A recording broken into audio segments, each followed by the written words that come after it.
Good evening. Thanks for joining us. I'm Joey Chen.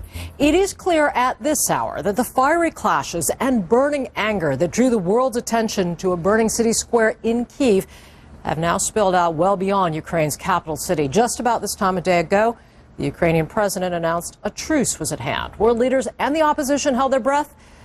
But within hours, it was clear that whatever hope there might have been for an end to the standoff had just evaporated.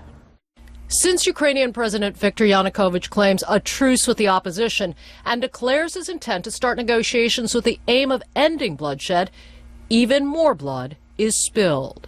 Within hours, protesters are in the Maidan, Independence Square, sparking renewed and violent clashes with the police.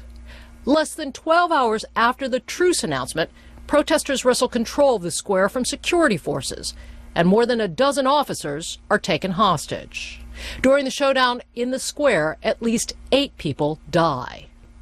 Over the next few hours, sharp international response with the government targeted for blame. Ukrainian skier Bogdana Matsotska and her coach leave the Sochi Games in protest. The Olympic Committee reports more than a dozen Ukrainian athletes will no longer compete. The European Union meets in emergency session to take up sanctions against Ukraine. Within hours, video purporting to show police marksmen firing live rounds at the protesters goes viral. Diplomats meeting in Brussels begin to draft sanctions and an arms embargo against Ukraine, while the foreign ministers of Germany, France, and Poland scramble to meetings in Kiev with the government and opposition leaders. Russia sends an envoy to Kiev, responding to President Yanukovych's request, and the European Union moves to impose sanctions. The White House announces that President Obama is now looking at a range of options on how to respond. Ukrainian President Yanukovych hasn't just lost the support of much of the world, he has also lost control of a large part of his own country. This is especially true in the western part of the country, the part of Ukraine which is closest to Europe. The world's attention has reasonably been focused on Kyiv, where Yanukovych is hanging on through brute force. But in the West, his battle may already have been lost. In Lviv, a city near the Polish border, protesters have taken control, attacking and occupying government buildings and installations, a movement that has spread across towns in this border region. So far, the opposition has seized control of 6 police stations, raided the headquarters of the state prosecutor, destroying criminal records, and seized a major military installation, raiding its weapons before torching it. Too much heat for riot police, now in full retreat, giving up, along with other units in nearby towns, insisting they won't carry out orders against protesters in a region with little loyalty for the current regime. Western Ukraine has long been a center of anti-government sentiment, and experts say Yanukovych is in no position to try to take it back.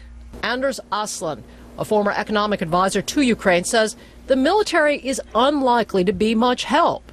The military of about 1,500 has not been brought in because it's considered too dangerous to bring it in, because it could split. Kiev is interesting because the opposition has a massive popular majority there at the same time as President Yanukovych and his government sits in Kiev. That's why we are seeing all the fighting almost in Kiev, while in the other parts of the country it's clear who is in charge. Western Ukraine's ties to Europe go back centuries.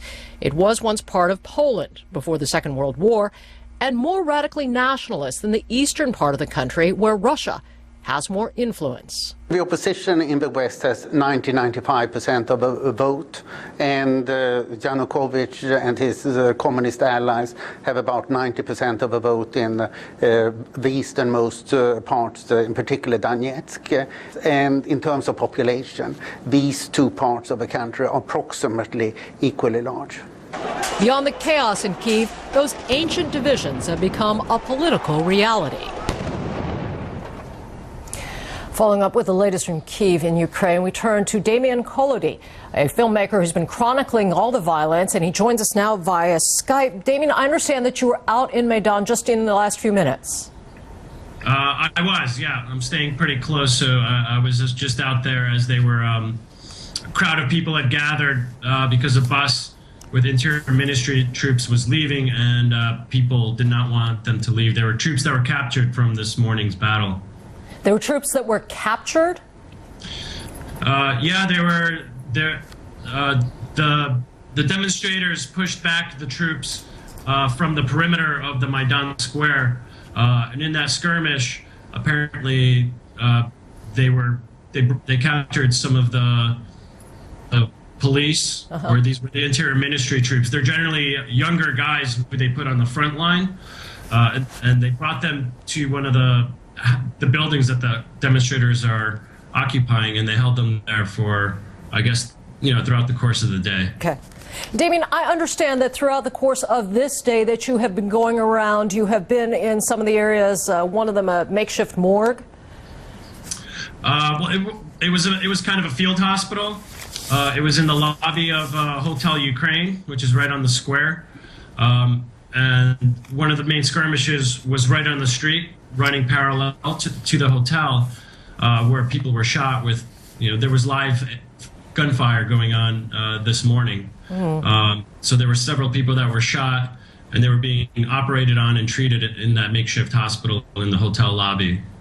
Damian, I know that you have covered both the activities of these last few months and also that you were there during the Orange Revolution, I guess it's 6-7 years ago now. What have you seen? I mean, do you see a similarity? Do you see some change in the approach of protesters, the opposition to the government? Yeah, there's definitely, it started out with a lot of similarities in the way things looked on the square. There were tents on the square. The original kind of tactics used for demonstrating were very similar, but it's changed psychologically, where back then people really felt like Viktor Yushchenko was kind of this messianic figure, and he was going to come to power and make everything good. Now they don't really have that faith in politicians, since the Orange Revolution caused so much disillusionment, of not reaching expectations of people, that they really are more self-reliant, and they don't necessarily have that much faith in the politicians, the opposition politicians.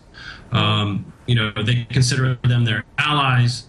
They're not giving them, this kind of benefit of the doubt at all. Do you see the strength of the protesters growing not only in Kyiv but elsewhere in the country, in the West that we've just referred to? Do you see a sense of growing digging in by the protesters? Oh, absolutely. Yeah. I mean, one thing the government has failed to realize is the more they try to use force to kind of crush the movement, the more it motivates and radicalizes people. People seem to have no fear. People have been, I've met people who have recently arrived in the past 24 hours on the square.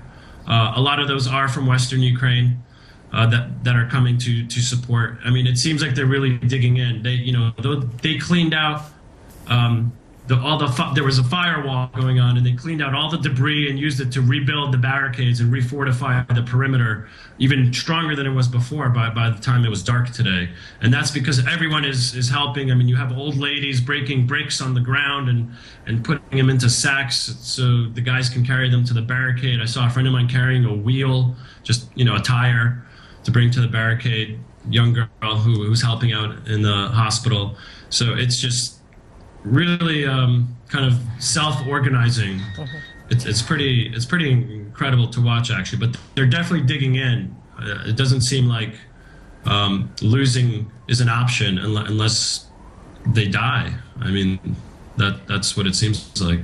Well, we hope there is not more death. We will continue to watch. Filmmaker Damian Kolodiy, thank you very much for joining us on Skype from Kyiv. Thank you for having me.